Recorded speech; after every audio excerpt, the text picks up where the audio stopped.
इस बुलेटिन के प्रस्तुत करता है टारगेट आईएएस कोचिंग। आपकी सफलता ही हमारा लक्ष्य।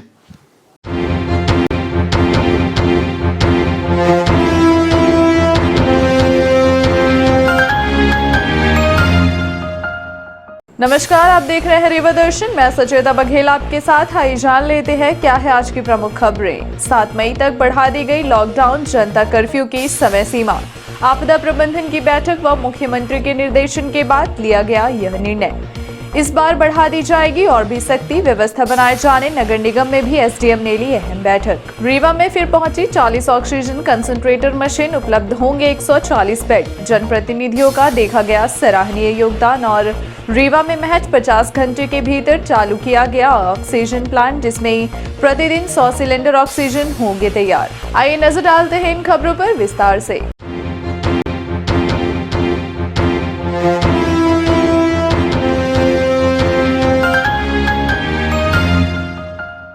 लॉकडाउन से अभी नहीं मिलेगी राहत, फिर बढ़ा दिया गया कोरोना कर्फ्यू का टाइम। मुख्यमंत्री द्वारा वीडियो कॉन्फ्रेंसिंग के जरिए प्रदेश भर के प्रशासनिक अधिकारियों की ली गई बैठक।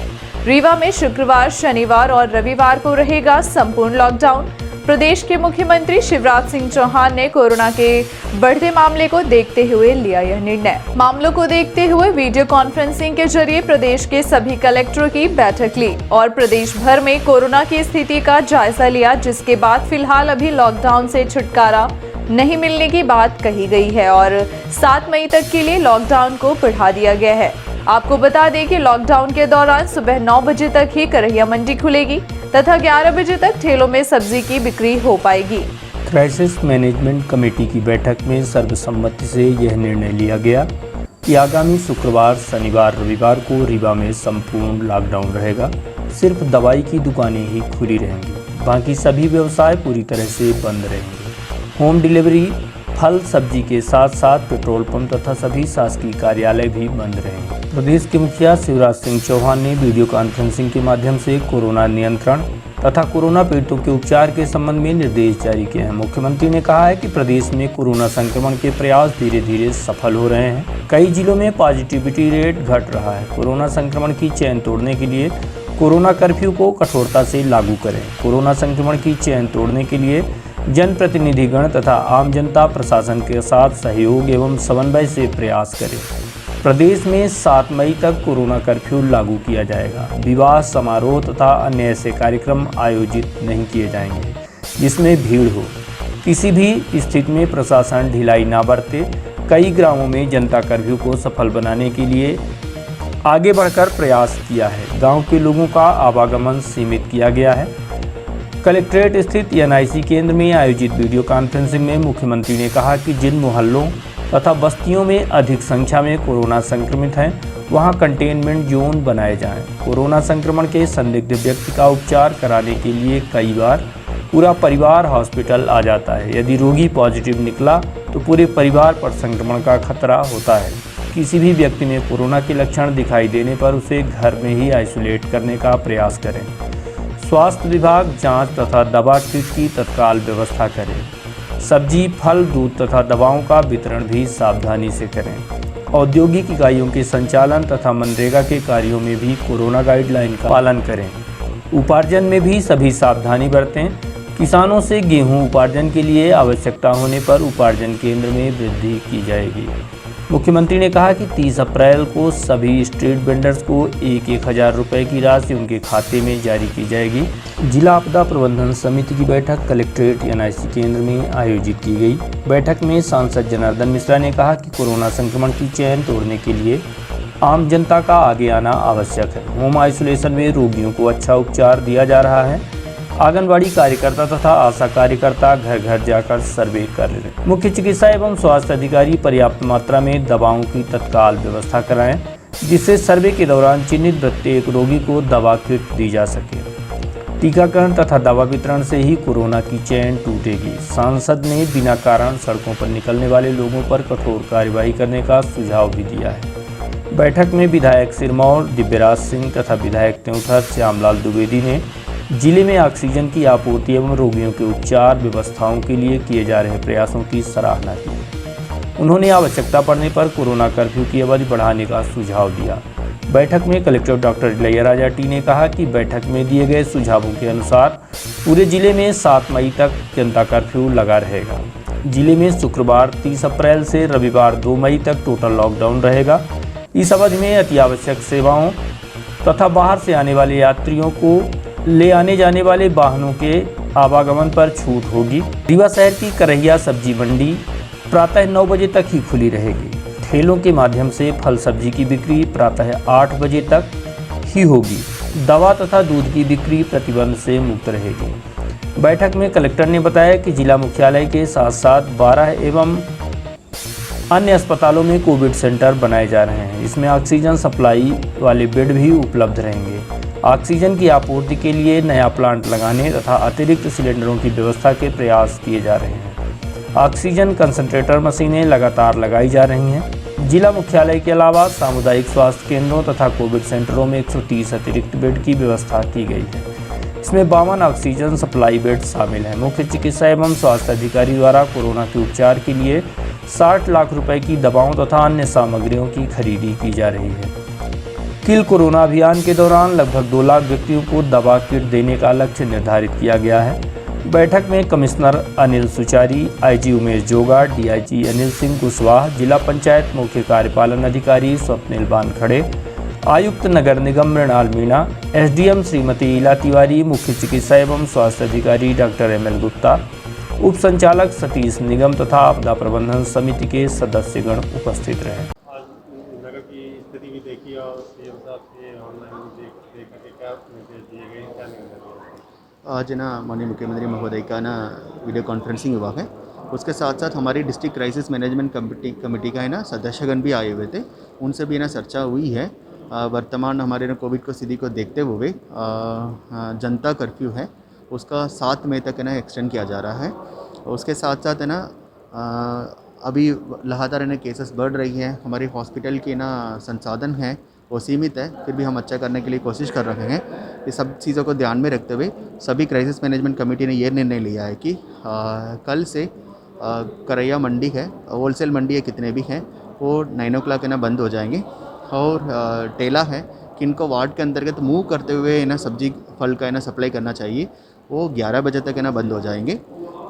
ये लगातार है ना लागू रहेगा। इसके साथ साथ शुक्रवार, शनिवार, रविवार है, 3 दिन है, हम लोग है ना टोटल है ना कर्फ्यू का भी है ना समिति ने प्रपोज़ किया है।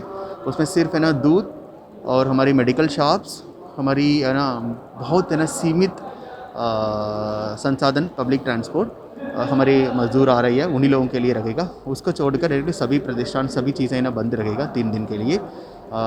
सभी नागरिकों से अपील है, आप लोग अभी भी घर पे भी मास्क पहने और डबल मास्क पहने और सोशल डिस्टेंसिंग का पालन कराएं। बार बार है ना साबुन से ना हाथ धोएं। और इसके अलावा हम लोगों ने ये भी निर्णय लिया कि केसेस को ध्यान में रखते हुए अभी सिर्फ रीवा में ना 4 फैसिलिटीज़ में इलाज हो रही है। सो हमारी ना कोविड केयर सेंटर्स है अभी रीवा में ही है। हम लोग है ना 12 जगह पे पूरी ज़िले में सभी सामुदायिक स्वास्थ्य केंद्र और है ना सिविल हॉस्पिटल में और उसका नियर बाई एरियाज़ में कोविड केयर सेंटर्स है ना खुलाया जा रहा है। उसमें डॉक्टर्स है ना 24 घंटे रखेंगे, पैरामेडिकल स्टाफ रखेगा, सपोर्टिंग स्टाफ रखेगा। उसमें मॉडरेट पेशेंट्स है किनकी है ना बुखार है या है ना डायरिया और कोई लक्षण है उनके लिए इलाज है ना मिल पाएगा। कुछ ऑक्सीजन कॉन्सनट्रेटर्स हैं अभी हम लोगों ने खरीदा है, कल भी हमारे ज़िले के लिए 40 ऑक्सीजन कॉन्सनट्रेटर मिली है। कुछ ऑक्सीजन कॉन्सनट्रेटर्स इन सारे 12 सेंटर्स में भी रखा जाएगा। सो किनका भी एक मॉडरेट पेशेंट्स को ऑक्सीजन की ज़रूरत है तो इन कोविड केयर सेंटर्स में इलाज का सुविधा के साथ साथ ऑक्सीजन की ना सुविधा भी ना रहेगा। सो ये आज कोविड क्राइसिस मैनेजमेंट कमेटी ने निर्णय लिया। लॉकडाउन कोरोना कर्फ्यू की बढ़ा दी गई समय सीमा, गाइडलाइन में भी किए गए कई बदलाव। प्रदेश सरकार द्वारा तेजी से बढ़ते कोरोना संक्रमण को देखते हुए कोरोना कर्फ्यू की समय सीमा को बढ़ाने के साथ ही कई नियमों में बदलाव के आदेश जारी किए गए हैं, जिसके बाद अब और ज्यादा सख्ती बढ़ाने की भी जिला प्रशासन को निर्देश दिए गए हैं। कोविड-19 की गाइडलाइन में बदलाव किया गया है, जिसके बाद अब शुक्रवार और शनिवार के साथ साथ रविवार को भी पूर्ण लॉकडाउन की घोषणा की गई है। इस दौरान सिर्फ मेडिकल स्टोर खुले रहेंगे, बाकी पूरी व्यवस्था बंद रखी जाएगी। इस संबंध में नगर निगम सभागार में एसडीएम शैलेंद्र सिंह द्वारा राजस्व और नगर निगम के साथ साथ पुलिस कर्मचारियों की बैठक ली गई, जिसमें लॉकडाउन का पूर्णतः पालन कराने की दिशा में निर्देश जारी किए गए हैं। आपको बता दें कि कोरोना वायरस के लगातार बढ़ रहे प्रभाव को देखते हुए राज्य सरकार ने 3 दिन पूर्णतः लॉकडाउन की घोषणा की है, जिसका पालन कराने अब प्रशासन सख्त हो गया है। अभी तक किए गए लॉकडाउन की छूट में सिर्फ मेडिकल स्टोर को शामिल किया गया है। 3 दिन पूर्णतः जिला बंद रहेगा और खास बात यह है कि इस समय सभी कार्यालय भी बंद रहेंगे। बैठक के संबंध में जानकारी देते हुए एसडीएम शैलेंद्र सिंह ने बताया, अभी सिर्फ मेडिकल व दूध के लिए छूट दी गई है और अन्य के संबंध में कलेक्टर के आदेश के बाद जानकारी दी जाएगी। अभी नगर निगम में जो लॉकडाउन के प्रभावी क्रियान्वयन के संबंध में आज माननीय मुख्यमंत्री महोदय और हमारे जनप्रतिनिधिगण और कलेक्टर साहब, एसपी साहब, माननीय कमिश्नर साहब, माननीय आईजी साहब के निर्देशन में एक बैठक हुई थी। उसमें यह निर्णय लिया गया है कि लॉकडाउन का ठीक ढंग से पालन कराया जाना है और शुक्रवार, शनिवार, रविवार को पूर्ण लॉकडाउन का पालन करना है। उसी के संबंध में सभी लोगों को नगर निगम, राजस्व, पुलिस और जो विभाग हैं जो इसका पालन कराने वाले हैं, उन लोगों के साथ में एक बैठक हमारी थी, जिसमें तहसीलदार साहब, टीआई साहिबान सारे हमारे सिटी के, नगर निगम के सभी वरिष्ठ अधिकारीगण उपस्थित थे।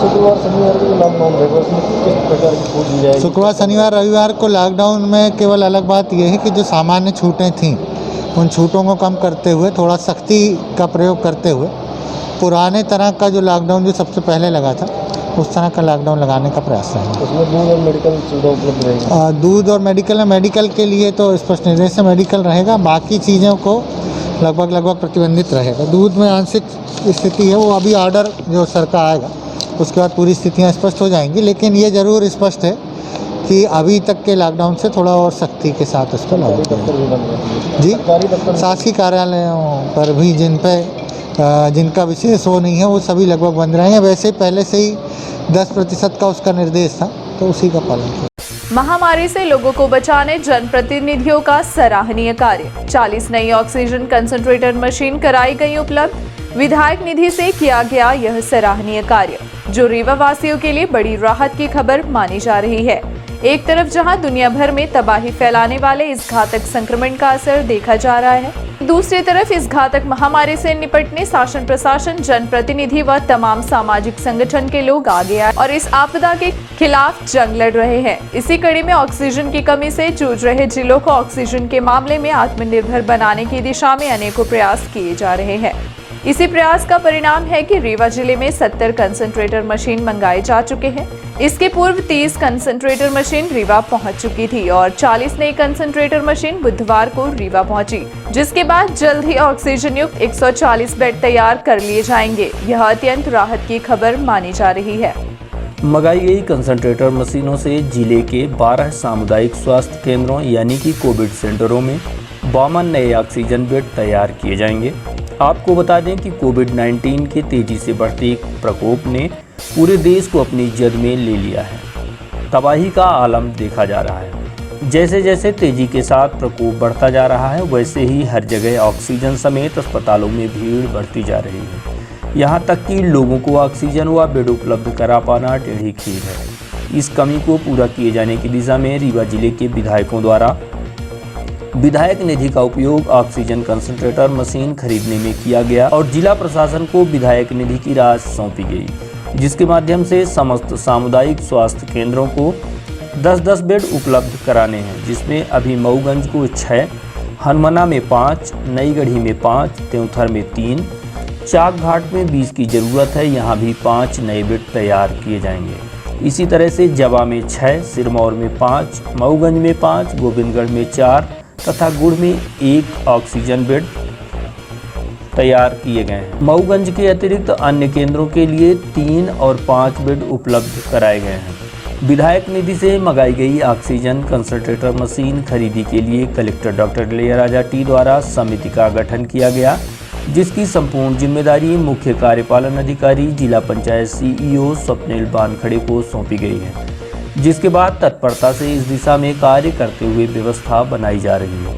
इस संबंध में जिला पंचायत सीईओ स्वप्निल बानखड़े द्वारा मीडिया को विस्तार से जानकारी दी गई, जिसमें बताया गया कि 70 मशीन रीवा को प्राप्त हो चुकी हैं, जिसमें 140 बेड तैयार किए जा रहे हैं। 40 मशीन बुधवार को भी पुनः प्राप्त हो चुकी हैं, जिसमें 80 बेड अगले 48 घंटों में तैयार कर लिए जाएंगे। इसके पहले भी 60 बेड तैयार किए जा चुके हैं। इस मशीन की खासियत यह है कि मशीन स्वयं ऑक्सीजन तैयार करेगी और इससे ऑक्सीजन की कमी नहीं होगी तथा इस मशीन को ऑक्सीजन सिलेंडर की भी ज़रूरत नहीं पड़ेगी। वहीं अगले कुछ समय में 130 मशीन और भी आ जाएंगी, जिसके बाद 260 ऑक्सीजन युक्त बेड तैयार किए जाएंगे। इस दिशा में लगातार प्रयास जारी है। नमस्कार। रीवा जिले में आज हमें 40 नई ऑक्सीजन कॉन्सेंट्रेटर मशीन की प्राप्ति हुई है, जिसकी क्षमता 80 बेड की है। कुल मिला के अभी तक हमें 70 ऑक्सीजन कॉन्सेंट्रेटर मशीन की प्राप्ति हुई है और आने वाले समय में और 130 ऑक्सीजन मशीन कॉन्सेंट्रेटर की प्राप्ति हमें होने वाली है। ये सभी 70 मशीनें जो 140 बेड को कैटर कर सकती है, इसमें से 45 ऑक्सीजन कॉन्सेंट्रेटर मशीनें रीवा मेडिकल कॉलेज में लगाई जा रही है, 5 मशीनें रीवा डिस्ट्रिक्ट हॉस्पिटल में और अन्य जो मशीनें हैं वो हमारे सामुदायिक स्वास्थ्य केंद्र जिले में जितने भी है उनमें लगाया जा रहा है। जो हमारे मशीनें खरीदी गई उसमें से देवतालाब विधायक माननीय गिरीश गौतम जी द्वारा 40 मशीनें दी गई, सेमरिया के माननीय विधायक जी द्वारा 30 मशीनें दी गई, रीवा माननीय विधायक जी द्वारा 30 मशीनें दी गई एवं अन्य विधानसभा के सभी माननीय विधायक गणों द्वारा प्रति 20-20 मशीनें हमें प्राप्ति मिली है। इसकी डिलीवरी अगले कुछ दिनों में रीवा में हो जाएगी।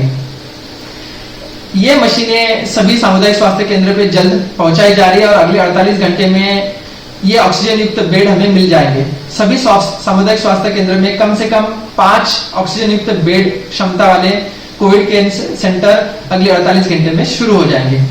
इसके साथ ही सभी सामुदायिक स्वास्थ्य केंद्र में नई भर्तियां कराई जा रही है, जिसमें स्वच्छता कर्मी, वार्ड बॉय एवं डेटा एंट्री ऑपरेटर जैसी भर्तियां कराई गई है, जिससे जो हमारे सामुदायिक स्वास्थ्य केंद्र है वो अच्छी तरीके से चल पाए और कोविड पेशेंट को हम उनकी अच्छी तरीके से देखभाल कर पाए।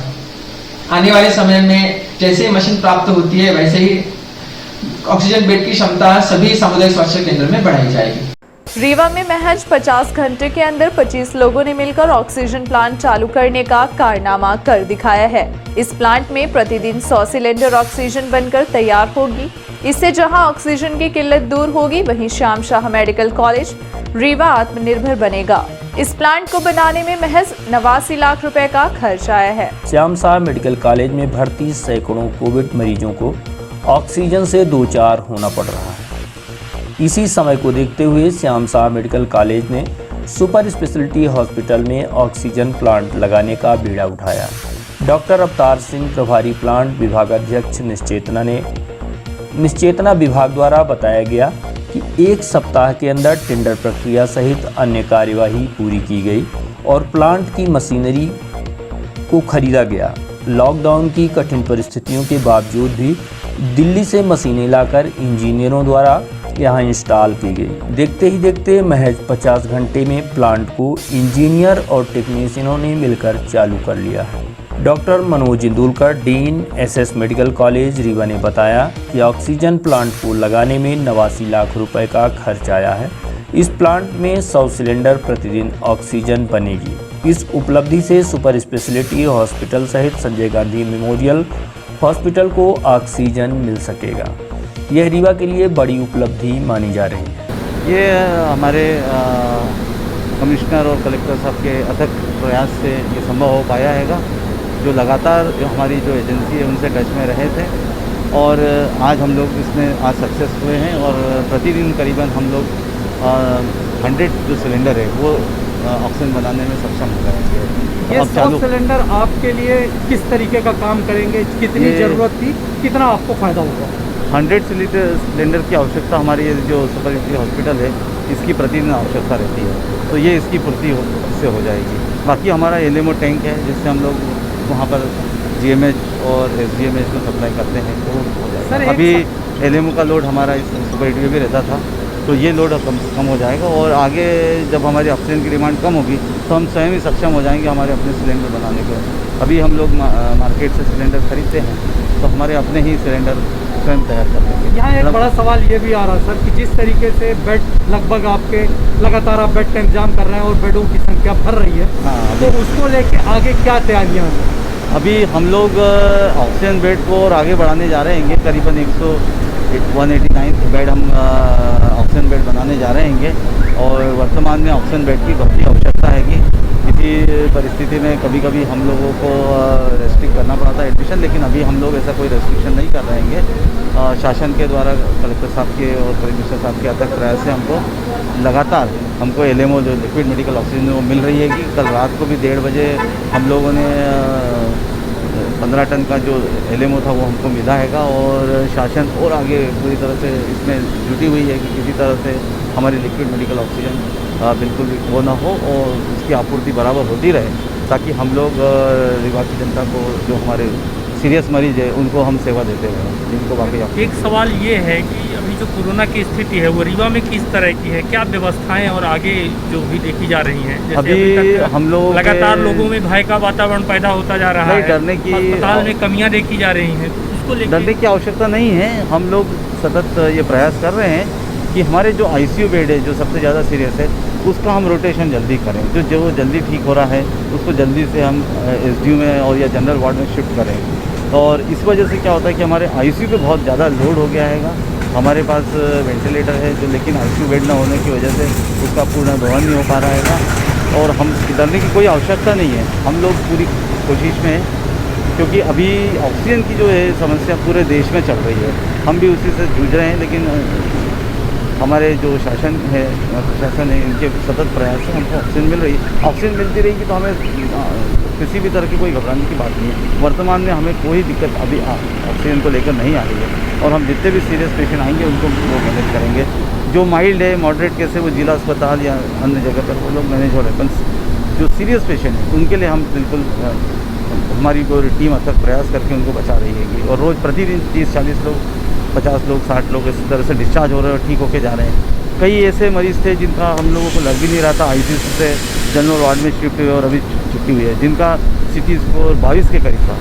तो ऐसे जो कठिन पेशेंट थे वो भी ठीक होके गए हैं। एक सवाल सर और आता है कि कोविड के अलावा जो जर्नल मरीज हैं हॉस्पिटल में मैं आपको हैंड्स बताना है। कोविड में जैसे ऑक्सीजन की कमी हो रही थी तो उसके हम प्रयास कर रहे थे कि ऑक्सीजन को कहाँ से और ज़्यादा मात्रा में ली जाए।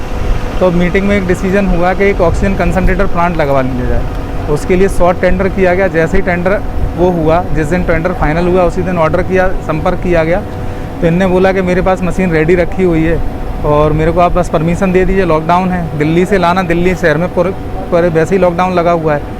तो इनको जैसे ही परमिशन दी उसी दिन ये लोग निकले तो करीबन 1.5 दिन लगा इनको सारी मशीनें इकट्ठे करके और यहाँ पहुँचने तक। जैसे ही नीरज सिंह अपनी टीम के साथ यहाँ आए तो जो उनने नेसेसरीज अपनी बताई तो कलेक्टर साहब ने, हमारे इलैया राजा साहब ने बिल्कुल उस टाइम पे कि ये चीज़ें इनके लिए पहले से प्रिपेयर रखो जिससे कि ये प्लांट जल्दी से जल्दी तैयार हो जाए। इसके लिए हम 1 दिन इंतज़ार करेंगे, मतलब 100 सिलेंडर हमारे पीछे हो। तो सब चीज़ें रेडी थी, जिस दिन आए उसी दिन से काम चालू हुआ। इंजीनियरों की मेरे ख्याल से कम नहीं तो 20 से 25 वर्कर्स की टीम लगी थी। इलेक्ट्रिक सप्लाई का कनेक्शन करना, पावर लाइन डालना, पूरा प्लम्बिंग की फिटिंग करना, इनका सारा सामान उतारना, उनके लिए 2-3 क्रेन, 4 लिफ्टर्स लगाए गए। तो ये सब चीज़ें करके जब व्यवस्था हुई फिर उसके बाद अब इस टाइम पे करीबन 50 घंटे हुए हैं कार्य प्रारंभ किए हुए। और नीरज सिंह जी खुद भी 5-6 लोगों की टीम लगी हुई थी इसमें, क्योंकि उनकी खुद की पाइपलाइन लगाना, क्योंकि हमको ऑक्सीजन की पाइपलाइन से भी जोड़ना था उसको। तो ये सब पूरी टीम लगी थी। अब सारी टीमों के प्रयास से अब कार्य सफल हो पाया है और जल्दी इसको चालू कर दिया जाएगा जिससे कि वर्तमान की जो स्थिति है उसमें जो अपनी आवश्यकताएं हैं उसको देखते हुए क्या लगता है कि जो इससे अपन गैस बनाएंगे या जो ऑक्सीजन तैयार होगी क्या उससे उसकी भरपाई हो सकती है और इसकी आवश्यकता इसके देखो 100 सिलेंडर से पूरी जितनी आवश्यकता है हमारी कोविड में उतनी सप्लाई तो नहीं हो सकती है, लेकिन 100 सिलेंडर भी कम नहीं होते हैं। अगर देखा जाए तो 100 सिलेंडर में एक छोटे 50-60 मरीजों का बड़े आराम से इलाज किया जा सकता है। तो 50-60 मरीजों के लिए भी अगर 100 सिलेंडर हमको मिल रहे हैं तो ये एक बहुत बड़ी उपलब्धि है। तो जितने मरीज आ रहे हैं हम तो सभी का इलाज करना है, तो जितने ज़्यादा लोगों की सेवा दे पाएँ इतना और अच्छा होगा। ठीक। आखिरकार फल विक्रेता का टूटा गुरूर। जयस्तंभ चौक स्थित फल दुकान को किया गया सील। जयस्तंभ चौक स्थित फलों की बिक्री करने वाला फल विक्रेता गोरेलाल अपनी हरकतों से बाज नहीं आ रहा था, जिसके खिलाफ प्रशासन को सख्त कदम उठाने पड़े और फल की दुकान को सील करना पड़ा। रीवा शहर का खुद को बड़ा रसूखदार बताने वाले फल विक्रेता की दुकान को प्रशासन द्वारा सील कर दिया गया, क्योंकि फल विक्रेता तमाम कानूनों का उल्लंघन करके व्यापार करने से बाज नहीं आ रहा था। इस बात को लेकर स्वयं कलेक्टर व एसपी द्वारा भी हिदायत दी गई, लेकिन अपनी हरकतों से फल व्यापारी बाज नहीं आया। इतना ही नहीं, इसके ऊपर काफी जुर्माना इसके पूर्व भी लगाया गया था। बावजूद इसके यह मानने को तैयार नहीं हुआ, जिसके बाद प्रशासनिक टीम ने जयस्तंभ चौक में संचालित गोरेलाल की दुकान को सील कर दिया है। आपको बता दें कि फल दुकानदार कोविड-19 की गाइडलाइन का लगातार उल्लंघन कर रहा था। इसके पूर्व भी इसके खिलाफ कार्यवाही की गई थी, लेकिन यह मानने को तैयार नहीं और बार बार लॉकडाउन का उल्लंघन करता था, जिसको देखते हुए जिला कलेक्टर एवं एसडीएम के निर्देशन पर नगर निगम की टीम द्वारा दुकान को सील किया गया है। फल विक्रेता की दुकान में भारी भीड़ देखी जाती थी, जिसकी वजह से सोशल डिस्टेंसिंग की भी धज्जियां उड़ रही थी। फल विक्रेता लॉकडाउन के पहले भी अवैध तरीके से सड़क में दुकान सजाकर यातायात को बाधित करता था और पुलिस पर भी अपने रसूख का धौंस दिखाता था, लेकिन पहली बार इसके खिलाफ प्रशासन द्वारा सख्त कदम उठाया गया है और इस तरह की कार्यवाही की गई।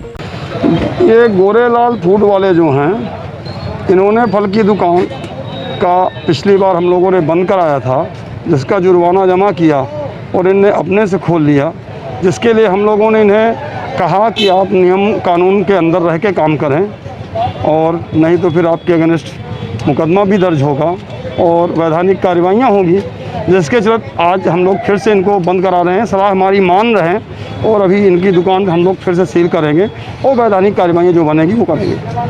नहीं, कार्रवाई सब जगह हो रही है। नहीं, बगल में भी हम लोग जो है काउंटरों को नहीं खोलने दे रहे हैं और ठेला पे फलों की बिक्री कॉलोनियों में हो रही हैं, ना कि मेन शहर में।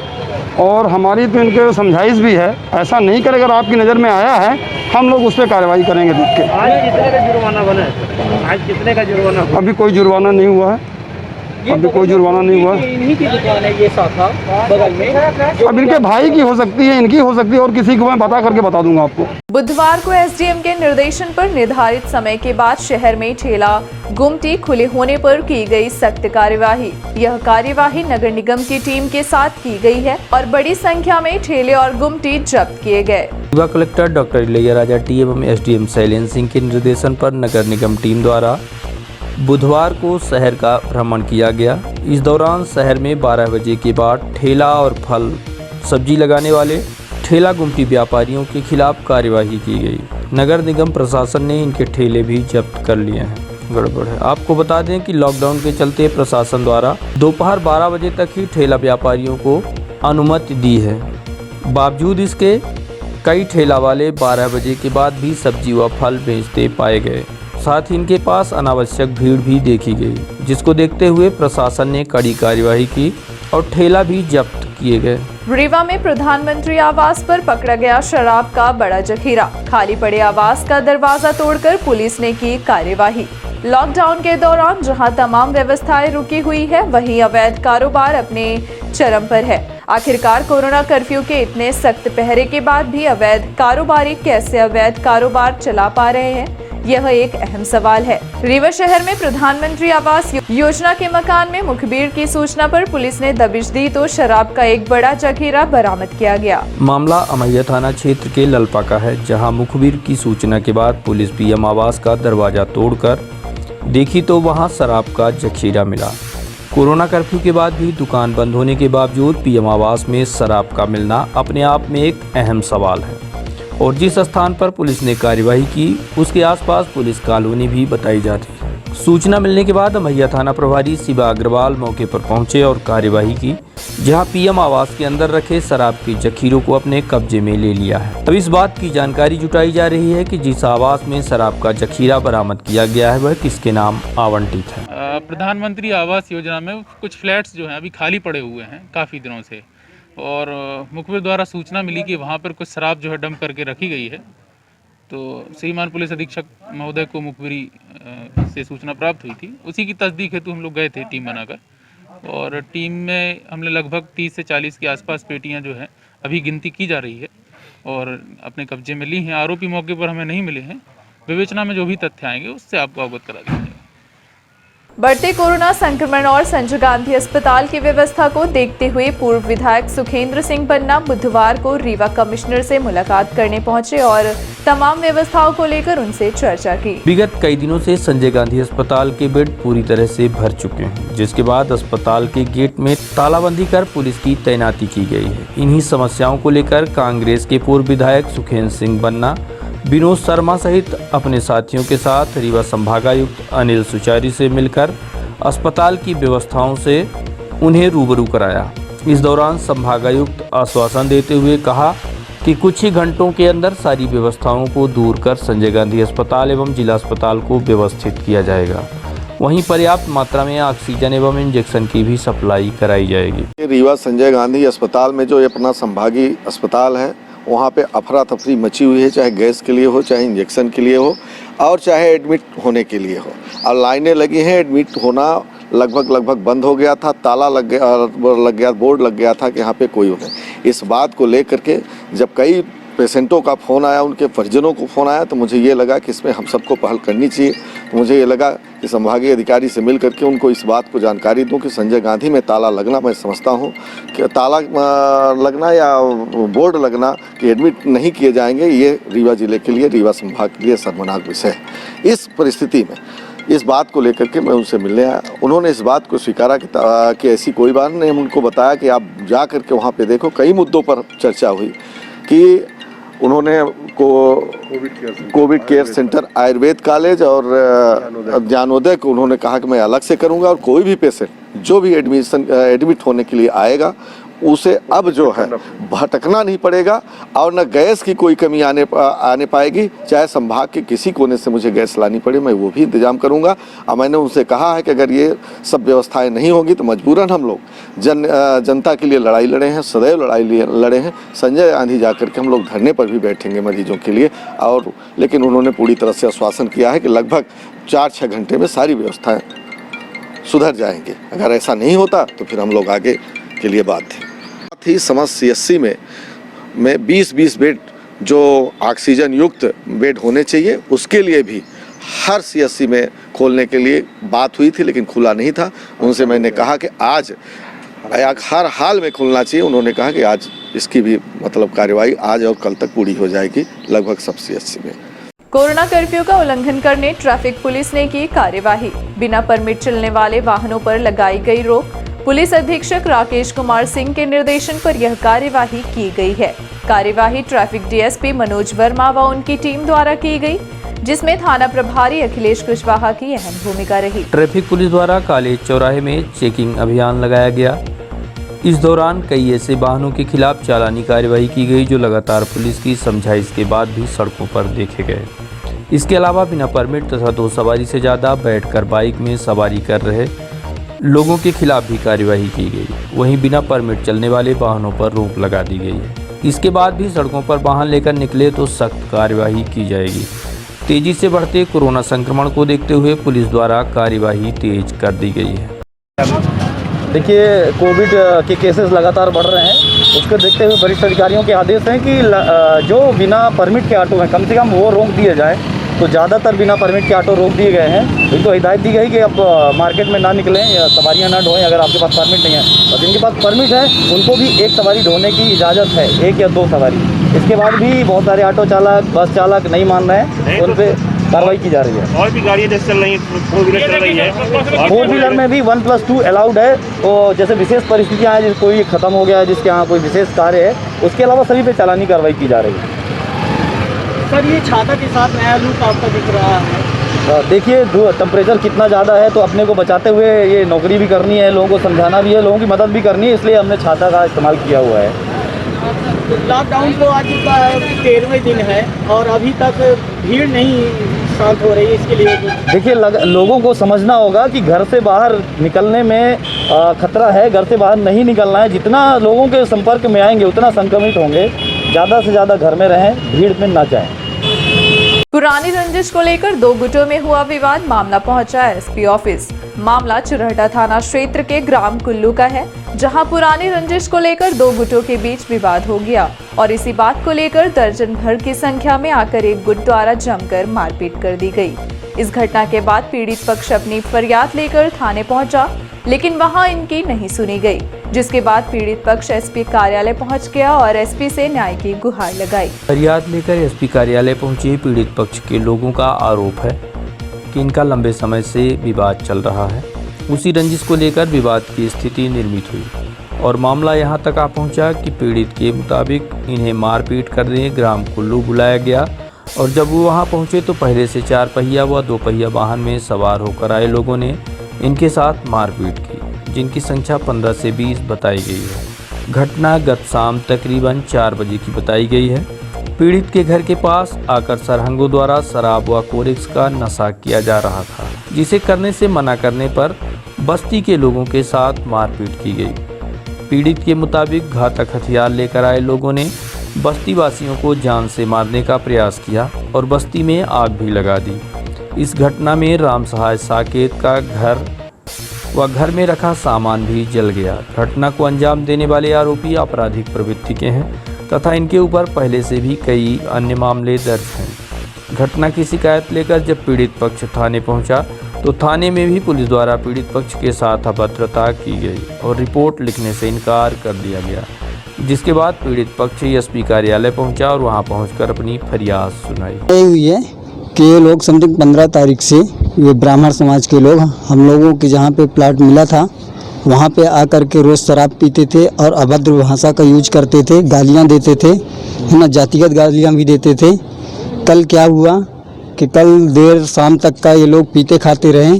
फिर उसके बाद ये लोगों ने क्या किया कि यानी कि वो जो झोपड़ी थी हम लोगों की जो बनी थी तो उसमें ये लोग आग लगा दिए और आग लगाने के बाद ये लोग वहीं पे खड़े थे। हम लोग जैसे आग देखे तो आग देखने के बाद हम लोग वहाँ पे पहुँचे। तो पहुँचने के बाद हम लोगों ने देखा कि ये लोग भाग रहे हैं, तो हम लोग रोकने की कोशिश किया और पूछने की कोशिश किया तो बाइक सवार लोगों ने हम लोगों के ऊपर हमला कर दिया लात मूसों से। फिर उसके बाद जो यानी कि गाड़ी में थे 4 व्हीलर में, वो लोग 4 व्हीलर से निकले और डंडा और धारदार चीज़ लिए थे, उससे हम लोगों के ऊपर हमला किए और जिसमें हमारे यहाँ पे चोट आई है। युवा एकता परिषद ने भी संकट की घड़ी में पुलिस की मदद में बढ़ाया हाथ।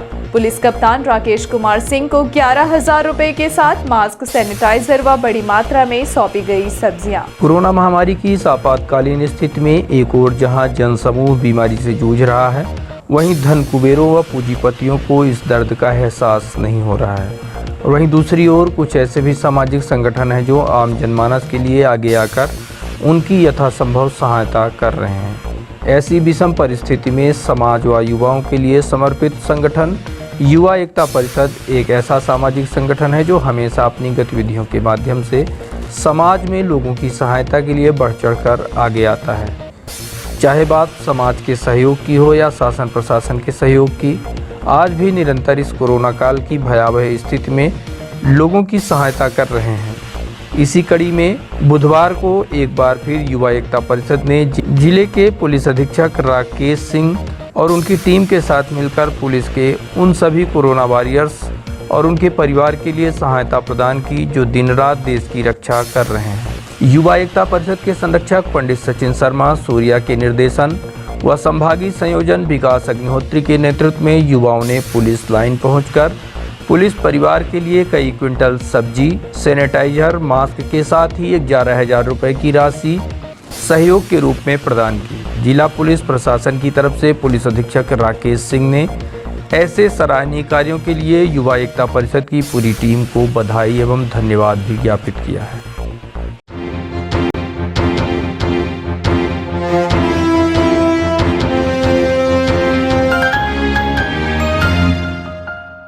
रीवा रीवा में कोरोना संक्रमित मरीजों का आंकड़ा 10,000 के पार। रीवा में बुधवार को मिले 348 संक्रमित मरीज। नहीं थम रही है कोरोना की रफ्तार। लगातार पिछले 26 अप्रैल से रीवा में संक्रमित मरीजों की संख्या 300 के पार देखी जा रही है। बुधवार को 1474 संक्रमित मरीजों की जाँच की गई, जिसके बाद एक बार फिर 348 संक्रमित मरीज सामने आए हैं। बुधवार को जो स्वास्थ्य विभाग से रिपोर्ट आई उसके मुताबिक रीवा शहर में 132 लोग पाए गए हैं। इसी तरह से गोविंदगढ़ में 32, नई गढ़ी में 20, गंगेव में 25, रायपुर करचुलियान में 31, मऊगंज में 27, हनुमाना में 28, जाबा में 12, त्योंथर में 27, सिरमौर में 14 नए संक्रमित पाए गए। इसी के साथ यह आंकड़ा 348 रहा। अगर टोटल मरीजों की संख्या की बात की जाए तो 10,051 नए मरीज अभी तक में हो चुके हैं।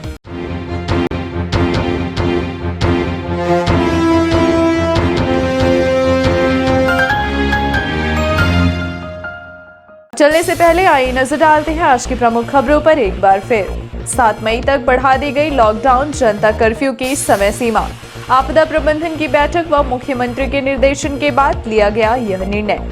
इस बार बढ़ा दी जाएगी और भी सख्ती, व्यवस्था बनाए जाने नगर निगम में भी एसडीएम ने ली अहम बैठक। रीवा में फिर पहुंची 40 ऑक्सीजन कंसंट्रेटर मशीन, उपलब्ध होंगे 140 बेड। जनप्रतिनिधियों का देखा गया सराहनीय योगदान और रीवा में महज 50 घंटे के भीतर चालू किया गया ऑक्सीजन प्लांट, जिसमें प्रतिदिन 100 सिलेंडर ऑक्सीजन होंगे तैयार। ये थी आज की प्रमुख खबरें। आगे की खबरों के लिए बने रहे रीवा दर्शन के साथ। दीजिए हमें इजाजत। नमस्कार।